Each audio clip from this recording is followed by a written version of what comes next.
नमस्कार, स्वागत है आपका विंध्य भारत में। मैं आपके साथ साक्षी गुप्ता। मुख्यमंत्री मोहन यादव ने मंगलवार को रीवा में कहा, अधिकारियों का काम जनता के बीच जनहितैषी योजनाओं को लागू करना है। जनता को परेशान करने के लिए आप अधिकारी नहीं हैं। अगर आप इस रास्ते पर जाओगे तो हमारी सरकार बर्दाश्त करने वाली नहीं है। मुख्यमंत्री ने कोठी कंपाउंड में जनसभा को संबोधित करते हुए कहा, 30 साल पहले जब मैं बस या ट्रेन से रीवा आता था तो हालत खराब हो जाती थी। उन्होंने यहाँ के सुंदरजा आम की भी तारीफ की। कांग्रेस पर हमलावर होते हुए कहा कि कांग्रेस ने राम मंदिर निर्माण में बाधा उत्पन्न की। मंच पर कई कांग्रेस कार्यकर्ताओं ने मुख्यमंत्री और उप मुख्यमंत्री राजेंद्र शुक्ल की मौजूदगी में भाजपा की सदस्यता ली। सीएम ने कहा कि आजादी के बाद कांग्रेस ने इस क्षेत्र की उपेक्षा की है। रीवा के लोग अपनी मीठी जबान के लिए जाने जाते हैं और अपने काम के लिए पहचाने जाते हैं। उन्होंने कहा कि अभिनंदन जब पाकिस्तान में फंस गए थे तब प्रधानमंत्री ने पाकिस्तान से कहा कि अगर हमारे सैनिक का बाल भी बांका हुआ तो पाकिस्तान कल का सूरज नहीं देखेगा, हम हालत खराब कर देंगे। देश को 56 इंच के सीने वाला प्रधानमंत्री मिला है। साथ ही जहाँ जहाँ भगवान राम और कृष्ण के कदम पड़े हैं, उन सभी जगहों को हम तीर्थ के रूप में विकसित कर रहे हैं। मुख्यमंत्री पहले रीवा में सभा के बाद भाजपा प्रत्याशी के नामांकन रैली में भी शामिल होने वाले थे, लेकिन जबलपुर और शहडोल में उनके कार्यक्रमों की वजह से वे सभा करने के बाद रीवा से रवाना हो गए। डिप्टी सीएम ने कहा कि पहले अमीर लोग ही एयर एम्बुलेंस का उपयोग कर पाते थे, लेकिन अब हमारी सरकार में गरीबों को भी एयर एम्बुलेंस की सुविधा मिल रही है। लोगों के लिए स्वास्थ्य सुविधाओं को लगातार बेहतर बनाया जा रहा है। वहीं सिंचाई के क्षेत्र को विस्तृत बनाकर किसानों को संपन्न बनाया जा रहा है। भाजपा प्रत्याशी जनार्दन मिश्रा ने कहा कि मैं 10 सालों तक सांसद रहा हूं। जैसे भरत ने भगवान राम की चरण पादुका सिंहासन पर रखकर शासन किया था, वैसे ही मैंने भी कुर्सी पर जनता की चरण पादुका रखकर सेवा की है। उन्होंने कहा कि 10 सालों तक सांसद रहने के बाद भी रीवा शहर में मेरा खुद का मकान नहीं। बदलते दौर का भारत और बदलते दौर के भारत में बदलते दौर का मध्य प्रदेश और बदलते मध्य प्रदेश का साक्षी आप भी हैं और मैं भी हूँ। 30 साल पहले मेरा विवाह हुआ। जब मैं रीवा आया तो भगवान बचाए मैं बस में आऊं तो रात भर धक्के गड्ढे क्या क्या करते करते कैसे आता था। मैंने पता नहीं क्या मेरी किस्मत है, कैसे आना पड़ता रीवा।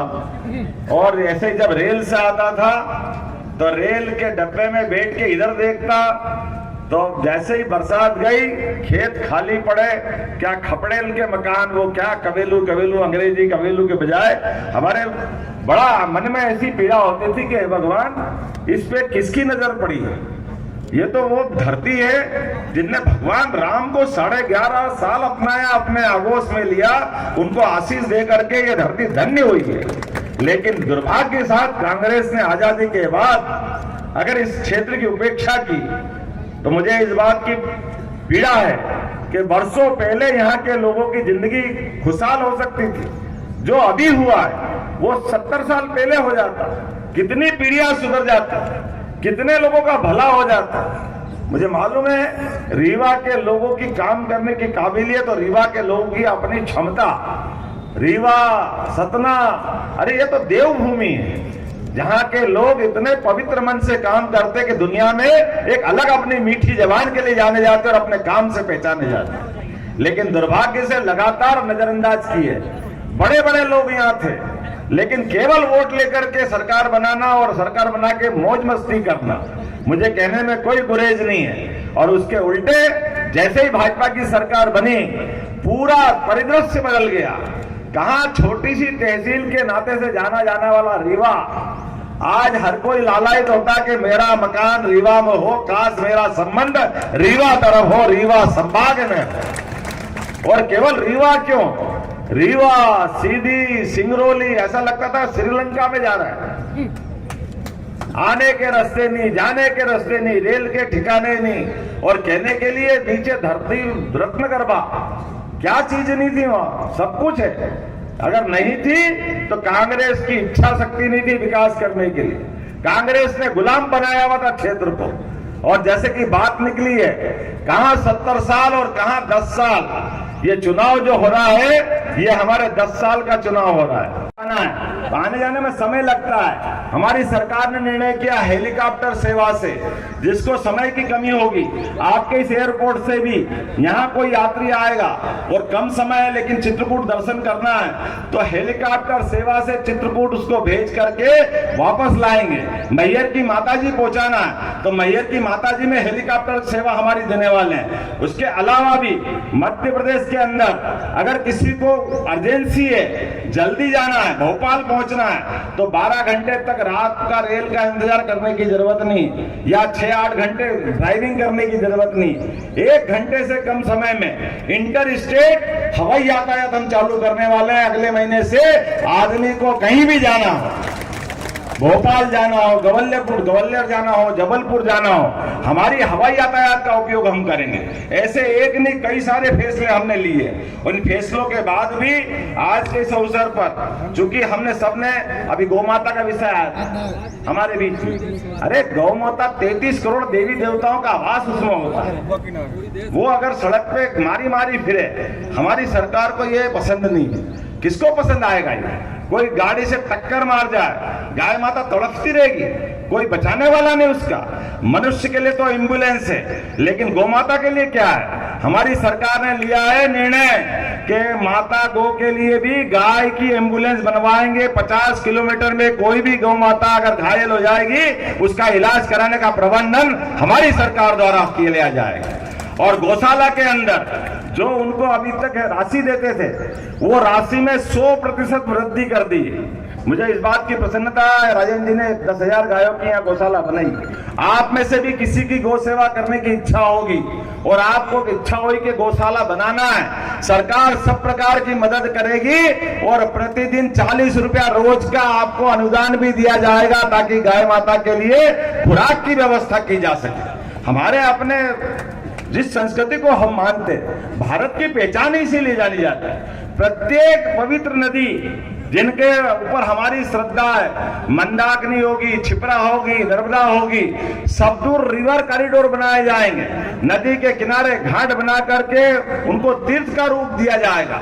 ऐसे एक नहीं अनेक कई सारे फैसले करने के लिए हमारी सरकार ने निर्णय किए हैं। लेकिन चूंकि आज तो नामांकन का मुद्दा है, हम और आप सब मिलकर के दुनिया के अंदर स्वामी विवेकानंद ने घोषणा की थी 21वीं शताब्दी भारत की होगी, और भारत की होगी तो भारत का नेतृत्व करता नरेंद्र मोदी जैसा ही व्यक्तित्व होना चाहिए। बोलो होना चाहिए कि नहीं होना चाहिए? तो अपने स्थान पे खड़े हो जाओ और बांध लो मुट्ठी। अगला बोलना ही नहीं है। 22 जनवरी का घटना आपने सबने देखी, लेकिन मैं याद इसलिए दिला रहा हूं कि ये हमारे भावनाओं का, हिंदुओं के सम्मान का, कांग्रेस को अपमान करने का अधिकार किसने दिया? कांग्रेस ने बार बार हिंदुओं की भावनाओं का कुठाराघात किया, बार बार उनको अपमानित किया। हमने निमंत्रण दिया, हमको मालूम राम मंदिर में अड़ंगे किसी ने लगाया तो एकमात्र पार्टी कांग्रेस पार्टी, जिसके राष्ट्रीय महामंत्री कपिल सिब्बल, मनु सिंघवी, बड़े बड़े पदाधिकारी ये बेशर्म होकर के सुप्रीम कोर्ट में भगवान राम के मंदिर का फैसला नहीं करने के लिए बार बार अड़ंगे लगाते रहे। लेकिन दुर्भाग्य के साथ कहना पड़ रहा है, इनने जितना करना था वो सब कर लिया। लेकिन सौभाग्य की बात है, माननीय सुप्रीम कोर्ट ने वो जब फैसला दिया तो दूध का दूध और पानी का पानी हो गया हमारे अपने देश के अंदर। बोला जय जय श्री राम।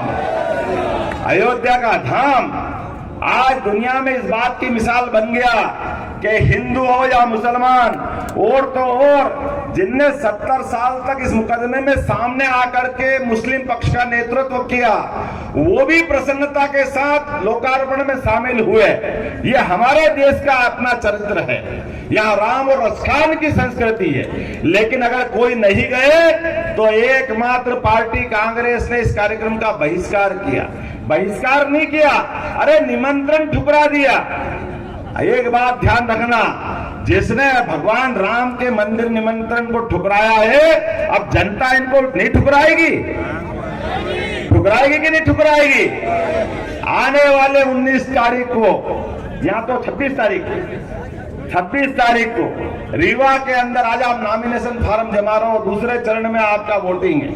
एक एक आदमी घर घर से निकल के जाएगा और किसी हालत में भगवान राम का जो अपमान हुआ है उसका बदला लेके मानेगा। बोलो, बदला लेगा कि नहीं लेगा? ये आपको प्रभु राम का स्मरण करके जाना है। और लोकतंत्र में हमने पारस तो नहीं देखा, लेकिन ये बदलते दौर का नरेंद्र मोदी का शासनकाल देखा है। परमात्मा की दया से हम अपने आप को नरेंद्र मोदी के रूप में बदलते हुए इस देश की भव्यता और दिव्यता को लाने के लिए अपने कदम बढ़ाएं और किसी भी हालत में जनार्दन मिश्रा जी को तीसरी बार फिर बनाए तो अपने देश का दुनिया के अंदर नंबर 1 का देश बनाने का अगर निर्णय मिलेगा, ये चुनाव फैसला करेगा। जोरदार तालियां बजा करके नरेंद्र मोदी जी के इस तीसरे चरण के लिए कदम बढ़ाएं।